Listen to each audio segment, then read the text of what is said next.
తాజా వార్తలను అందించే ప్రెస్ న్యూస్ కి స్వాగతం.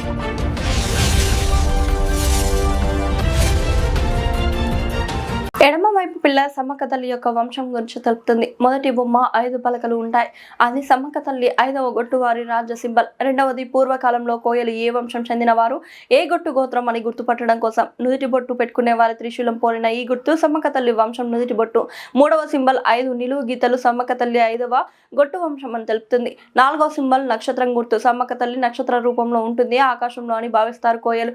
స్వస్తిక్ అనేది సిద్ధపోయిన వారు పూజా విధానంలో ఉపయోగించే అతి ముఖ్యమైన సింబల్. దీనిని కుంకుమతో వేస్తారు. సిద్ధపోయిన వారి 3 బొట్ల పైన ఈ సింబల్ పూర్వకాలం నుండి వస్తున్న ఆచారం. దాని అర్థం భూమి తన చుట్టూ తాను కుడి నుండి ఎడమకు తిరుగుతుంది. 9 గ్రహాలు కూడా కుడి నుండి ఎడమకు తిరుగుతాయి.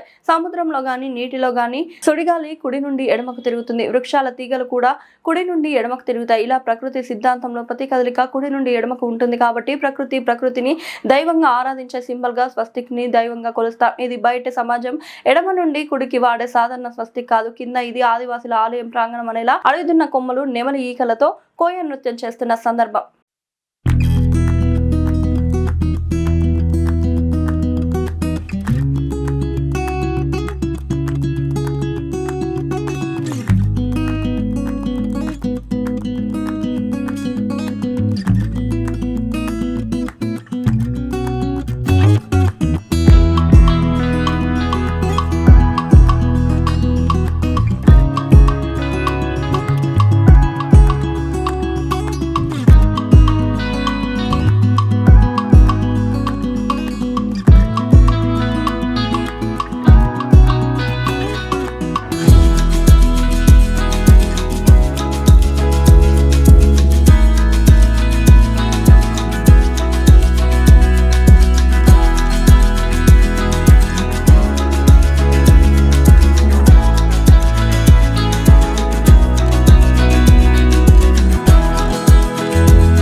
కూడా ప్రతి ఇంట్లో ఒక కార్యక్రమం జరిగినప్పుడు కుడి కాలు ముందు పెట్టండి, కుడి చేతితో ముందు పెట్టండి అంటారు.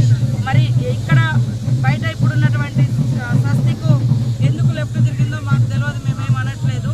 కానీ మేము పెట్టే నమ్ముకునే స్వస్తికి మాత్రం మరి ప్రకృతి సిద్ధాంతం, ప్రకృతి ఇప్పుడు సుడిగాలి వచ్చినా రైట్ నుంచి ఇట్లా వస్తుంది.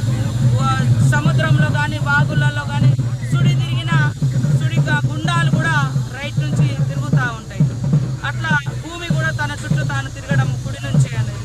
మొక్కను కూడా ఒక మొక్కను పెడితే కుడి నుంచే కొమ్మకు తిరుగుతూ ఉంటుంది. సో ఇది అంతా మాది ప్రకృతి సిద్ధాంతము. పసుపు కూడా సమ్మక్క గోత్రం, పసుపు గోత్రం, బండాని గోత్రం, బండారి గోత్రం అని కూడా అంటారు. కోయ భాషలో బండారి అని అంటారు పసుపును. కాబట్టి కొంతమంది రకరకాలుగా పొలిటిసైజ్ చేసి పార్టీల సింబల్స్ అనేది అని మేము ఇక్కడ ప్రధానంగా పసుపు కుంకుమను సమ్మక్క సారలమ్మకు పసుపు కుంకుమ మరి వేసి తర్వాత వడివాల బియ్యం వేస్తారు. కాబట్టి ఇది మొదటి నుంచి వచ్చినటువంటి ఆనవాయితీ. దీంట్లో కూడా మేము ఎందుకు అని రీసెర్చ్ చేసి బయటికి మొత్తం పాత చరిత్రను తవ్వినప్పుడు సమ్మక్క గోత్రం, బండారి గోత్రము, బండారిని మనం పసుపు అని కూడా మేము అంటే పసుపును బండారి అని అంటారు. కాబట్టి అందుకోసం ఇక్కడ పసుపును కూడా అత్యధికంగా వాడుతున్నాం.